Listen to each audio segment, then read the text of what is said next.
Hi అండి, good morning. TR coffee తాగేసిరా అందరూ? మేమైతే టీలు కాఫీలు మార్నింగ్ అయితే తాగాం కదా. పాలైతే ఉంటే ఈవినింగ్ పిల్లోడికి ఇస్తా కాబట్టి మా బాబుకి ఇస్తా కదా. ఒక్కొక్కసారి మా పాప ఇష్టం ఉంటే తాగుతుంది, లేకపోతే లేదు. పాలైతే వేడి చేసి పెట్టిన. పొద్దున లేవగానే నేను చేసే పని అదే అండి, ఎందుకంటే అవి మళ్ళీ పాడైపోతాయి కదా, అందుకోసం. నేనైతే ఈరోజు చాలా 6కి 5:30కి అలారం పెట్టుకొని లేచాను. డైలీ లేట్ అయిపోతుంది ఈ చలికి. పిల్లలు లేగలేక నేను లేగలేక కొద్దిసేపు అయినాక లేద్దాం అన్నట్టుగా అయిపోతుంది. తొందరగా లేచాను ఈరోజు. పని కూడా చాలా కూల్గా తొందరగా అయిపోయింది.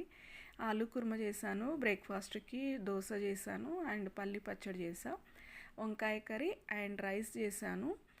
ఇంకా ఇది ఈరోజు చింతకాయల చారు అయితే నైట్ చేసింది ఉందన్నమాట. ఇంకా అది ఈరోజు మా ఇంట్లో అయితే బ్రేక్ఫాస్ట్ అండ్ లంచ్ మెను ఇదే అండి. మీరేం చేసుకున్నారు? ఇంకా పిల్లలకైతే బాక్స్ కట్టేశాను. ఇంతవరకు వీడియో చూసారు కదా, లైక్ చేసి సబ్స్క్రైబ్ చేయండి. వీడియో నచ్చితే బాయ్ బాయ్.